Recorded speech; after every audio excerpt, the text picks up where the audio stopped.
One man dressed in a colonial uniform, the other man dressed as a colonial civilian. Well, I'm Scott, and this is Rick, and we are volunteers here at 96 National Historic Site, here to tell you a little bit about what life was like in the 18th century and firearm technology. And you've got your musket, and I have my rifle. We're using two weapons here that look similar, and the most important difference is on the inside.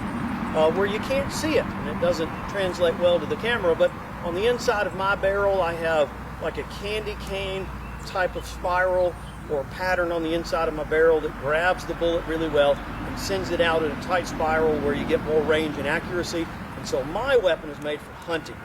The people in this area are hunting deer, they're hunting bear, elk, and the eastern bison.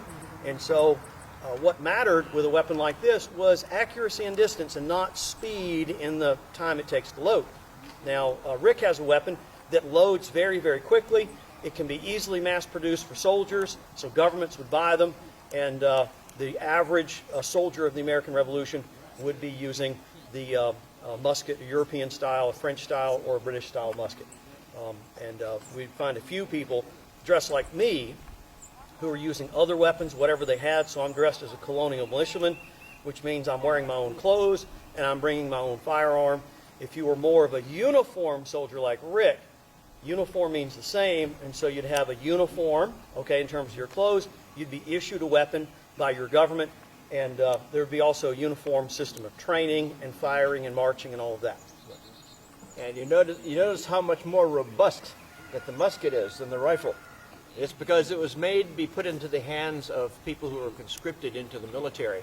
It was basically foolproof. The lock was huge. You can see the difference between the two. The rifle shoots a 54 caliber round ball, which is about 230 grains or so, about that size.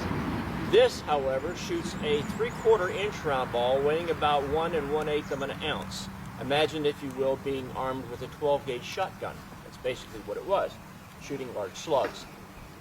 The ammunition was carried usually in a pouch in prepared cartridges, which were prepared in advance, whereas Scott will be loading as a frontiersman did or as a militiaman did, and that would be from individual components. Now the difference is the musket could be loaded by an experienced infantryman or soldier 3 times a minute. If he's really good, 4 times a minute. And that's important because a musket effective range is 50 to 80 yards. Now you might think that's pretty far, but it's not. It's less than a football field. That's how effective the musket was. You were shooting at a large line of people, and you were in a large line of people, and the object was put a lot of lead down range and hope that it hits somebody. At 80 yards, I might aim for one person here, but hit 3 guys down over here.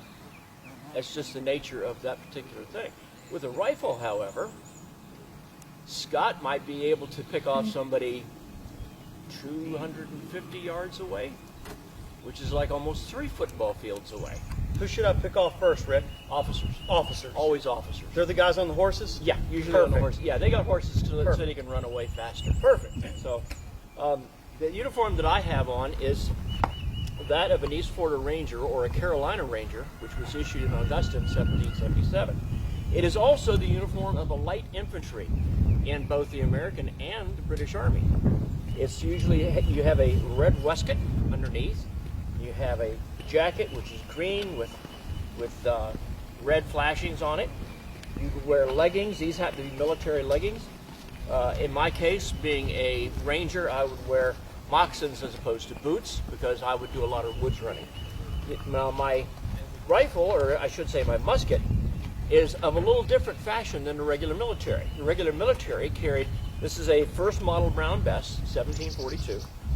Usually they had a 42 to 46 inch barrel. You notice mine is a little shorter than that. That's because rangers would cut them off, and the reason being, we would run through the woods like that, or we would ride a horse. Either one of which, if you had a long thing sticking out here, would get tangled up, and this is something you didn't want. So you would cut the barrel off. It did not affect its accuracy. Remember we said it's not that accurate. But it would affect the loading. It makes it much easier. Instead of loading up here, I'm loading down here. The musket does have one other advantage.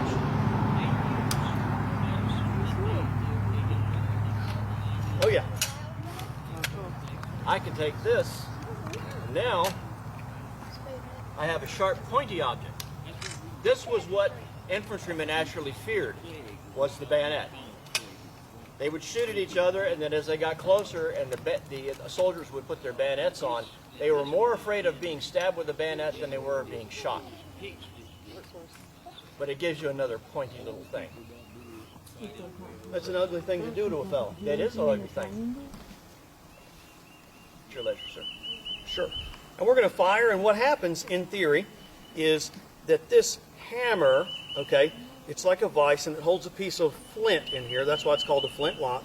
And that flint will fall forward, strike this piece of metal, make some sparks, and the sparks will ignite the gunpowder on the outside of the gun, which will travel through a hole, igniting the main powder charge in our barrel.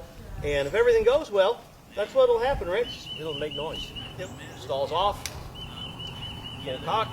Bill, you count to 3, okay? 1, 2, 3.